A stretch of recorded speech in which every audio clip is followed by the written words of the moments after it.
एक बार गौतम बुद्ध अपने आश्रम में अपने सभी शिष्यों को शिक्षा दे रहे थे कि दुनिया की सबसे तेज छुरी हमारी जबान है और दुनिया के सबसे खतरनाक हथियार हमारे शब्द है, जो बिना किसी का खून बहाए लोगों को अंदर ही अंदर मार सकते हैं। हमारे शब्द हमारी ताकत हो सकते हैं, लेकिन यह हमारी सबसे बड़ी कमजोरी भी हो सकते हैं अगर हमें नहीं पता कि कब, कहां और क्या और कितना बोलना है। यदि हम सही समय पर सही इरादे के साथ सही शब्दों का प्रयोग करते हैं तो यह हमें एक सफल व्यक्ति बनाता है, लेकिन अगर हम सही समय पर सही इरादे से सही शब्दों का इस्तेमाल नहीं करते तो यह हमारे जीवन को नर्क से बदतर बना सकता है। तो दोस्तों, आज की स्टोरी के माध्यम से मैं आपको बताने वाला हूं कि चुप रहकर कैसे हम अपने जीवन को बदल सकते हैं। आपको चुप रहने की शक्ति का एहसास इस वीडियो में होने वाला है। वीडियो शुरू करने से पहले कमेंट बॉक्स में नमो बुद्धवाय लिखकर वीडियो को लाइक जरूर करें। तो चलिए शुरू करते हैं इस कहानी को। जापान में एक बहुत ही प्रसिद्ध बौद्ध भिक्षुक रहा करते थे। उनका नाम रिसाई था। रिसाई अकेले रहते थे। दुनिया के शोर शराबे से दूर जंगल में वो रहते थे और वह बड़े ही ध्यानी और प्रभुभक्त व्यक्ति थे, इसलिए वह पूरे जापान में बहुत अधिक प्रसिद्ध थे।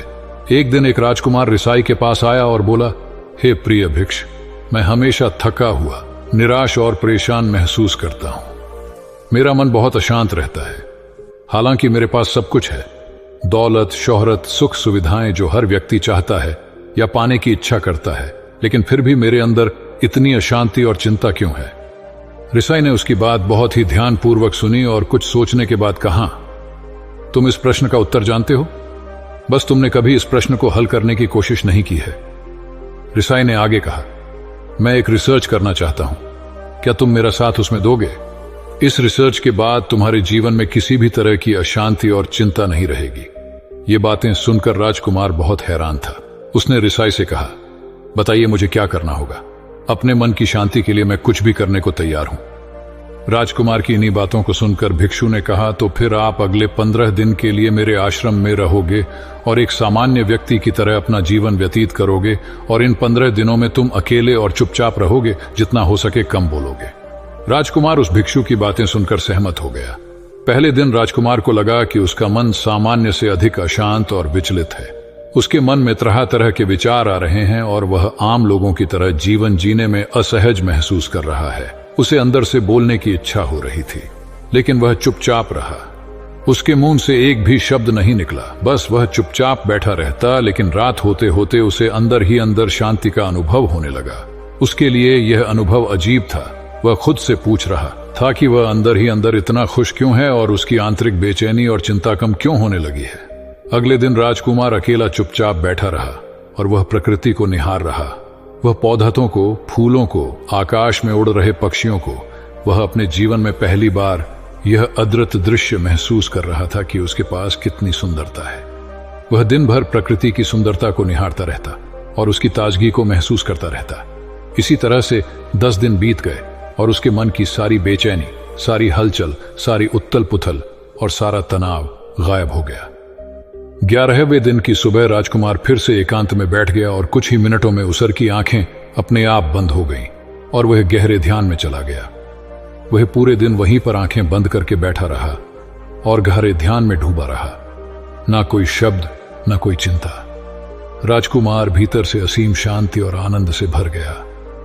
राजकुमार अपने बाकी के 4 दिन इसी तरह गहरे ध्यान में व्यतीत करने के बाद 15 दिन बाद रिसाई के सामने प्रस्तुत हुआ और रिसाई को प्रणाम करके बोला, प्रिय भिक्षु, मुझे उत्तर मिल गया कि मेरे मन में इतनी उथल पुथल और चिंता क्यों थी। मैं जान गया कि मेरा मन इतना अशांत और विचलित क्यों था।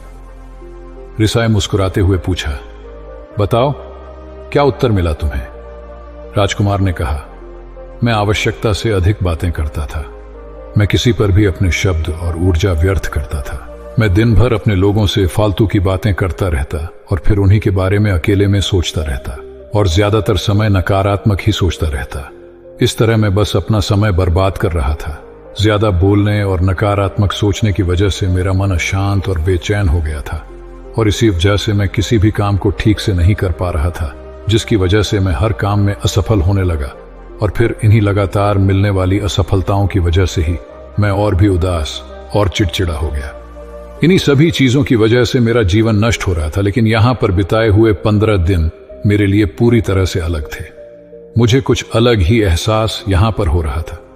अब मुझे ऐसा लग रहा है मैं अपना जीवन पूरी तरह से जी रहा हूं, लेकिन इससे पहले मैं अपना जीवन गलत तरीके से जी रहा था। और मैंने यह भी सीखा कि हमें सिर्फ ध्यान करने की जरूरत नहीं है। ध्यान अपने आप होता है जब हम इस शांत और मौन होते हैं।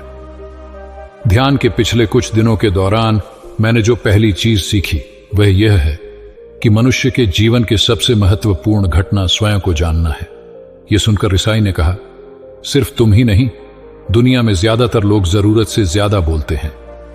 आज भी लोग ज्यादातर समय केवल एक दूसरे को नीचा दिखाने के लिए ही बोलते हैं। कुछ लोग ना चाहते हुए भी बातें करते हैं और अपना जीवन बर्बाद कर लेते हैं।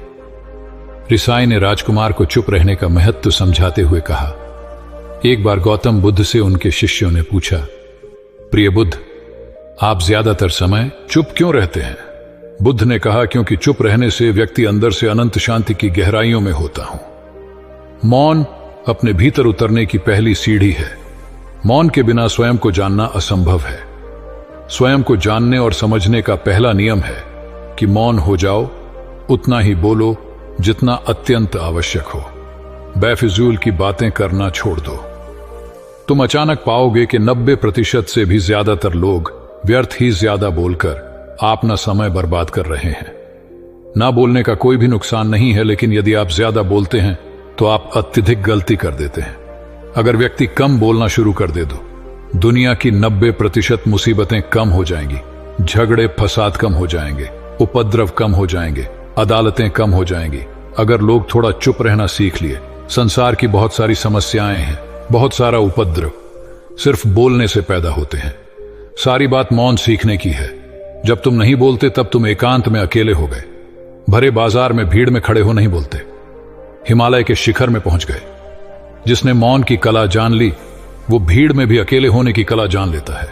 वो अपने भीतर ही युबकी लगाने लगता है। एकांत में तो आदमी स्वर्ग में है, दूसरे की उपस्थिति ही बेचैनी पैदा करती है। पहले तुम्हें चुप रहने की शक्ति को धारण करना होगा। इससे तुम अधिकतर ऊर्जा को बचा लोगे और फिर इस स्थिति में पहुंच जाओगे कि तुम कम बोलने लगोगे। अगर तुम किसी के यहां पर जा रहे हो और परेशान हो जाओ तो ऐसे में उचित है कि आंखें बंद कर लो और अपने में खो जाओ। वहां से आपको ताजगी महसूस होगी, क्योंकि तुम्हारे अंदर ही जीवन का वो स्रोत छिपा हुआ है, वह किसी दूसरे में नहीं है।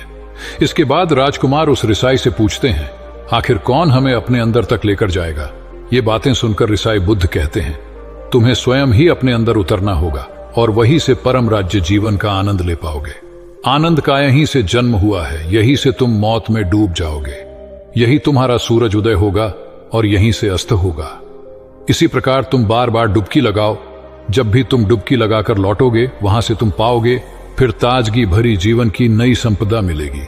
इस नई शक्ति के जन्म होने से तुम्हारी थकान गई, उदासी गई, चिंता गई। जैसे कोई स्नान करके लौटता है तो शरीर शीतल हो जाता है, शांत हो जाता है।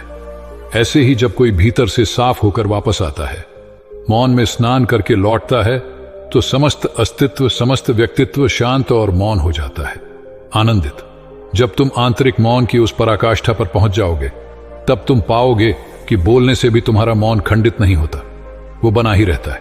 उसकी एक अंतर्धारा लगातार तुम्हारे भीतर बहती रहती है। तुम बोलते तो हो, तुम शब्द का उपयोग भी करते हो, लेकिन वो तुम्हारे मौन को खंडित नहीं कर पाती। एक बार गहरे मौन में स्थिर हो जाओ, फिर तुम्हारी वाणी में भी मिठास आ जाएगी। तुम्हारा बोलना संगीत पूर्ण होगा, तुम्हारा बोलना सत्य होगा। तुम बोलोगे तो दूसरों पर भी शीतलता छा जाएगी। जैसे ही तुम अंदर से चुप होते हो, तुम इतने शक्तिशाली होने लगते हो कि समाज की निर्भरता तुम छोड़ने लगते हो और तुम्हारे जीवन में एक मस्ती आती है जो केवल दीवानों के जीवन में होती है। तुम्हारे चेहरे पर एक नई रौनक आ जाती है, तुम्हारी आंखें किसी अमृत के समान हो जाती हैं और तुम अनंत शांति के समुद्र में डूबने लगते हो। इतना कहकर भिक्षु रिझाई ने अपनी बात खत्म की और वो मौन में चले गए। राजकुमार उनका धन्यवाद कर अपने महल में चला गया। दोस्तों, आपने भी अनुभव किया होगा कि बहुत ज्यादा बात करने से दिमाग अशांत हो जाता है, जिससे हम अपने दिमाग पर नियंत्रण खो देते हैं और साथ ही अपना ध्यान भी खो देते हैं। जो लोग बहुत ज्यादा बोलते हैं उनके पास किसी एक काम पर ध्यान केंद्रित करने की काबिलियत नहीं होती। वो अपने किसी भी लक्ष्य पर पूरी तरह से केंद्रित नहीं कर पाते। अगर हमारा दिमाग एक जगह केंद्रित नहीं है तो हम जीवन की सच्चाई नहीं समझ पाते और ना ही मनचाही सफलता कभी हासिल कर पाएंगे। इसके अलावा भी आपने देखा होगा कि जो लोग अधिक बोलते हैं वो अक्सर लोगों के बीच हंसी का पात्र बन जाते हैं, और जो लोग कम बोलते हैं और अपनी बात पर कायम रहते हैं उन्हें लोगों से सम्मान मिलता है। लोग उनकी बातों को सुनते हैं और उन पर भरोसा भी करते हैं। जो लोग जरूरत से अधिक बोलते हैं और अपने विचारों के बारे में पक्के नहीं होते, उनका दिमाग स्थिर और विचलित रहता है, शोर से भरा रहता है, और एक अशांत दिमाग वाला व्यक्ति जीवन में किसी भी चीज में सफल नहीं हो पाता, क्योंकि वह किसी भी काम में फोकस नहीं कर पाता। यदि किसी व्यक्ति को यह पता है कि उसे कब, कहां और क्या बोलना है, तो वह व्यक्ति सच में बहुत बुद्धिमान है, और ऐसा व्यक्ति जहां भी जाता है उसका व्यक्तित्व आकर्षण का केंद्र बन जाता है, और वह जो कुछ भी करता है उसमें सफल अवश्य होता है। अगर हम किसी महान और सफल व्यक्ति के व्यक्तित्व को गहराई से देखें तो पाएंगे कि वो कम बोलते हैं और कम से कम शब्दों में अपनी बात खत्म कर देते हैं। वो बोलने से पहले वो चीजों और जिसके बारे में उसे बोलना है उनके बारे में गहराई से सोचते हैं। लेकिन जो लोग बहुत ज्यादा बोलते हैं, बहुत बार वो झूठ भी बोलते हैं और अपनी बातों से दूसरों के मन और विचारों पर कचरा डालते रहते हैं।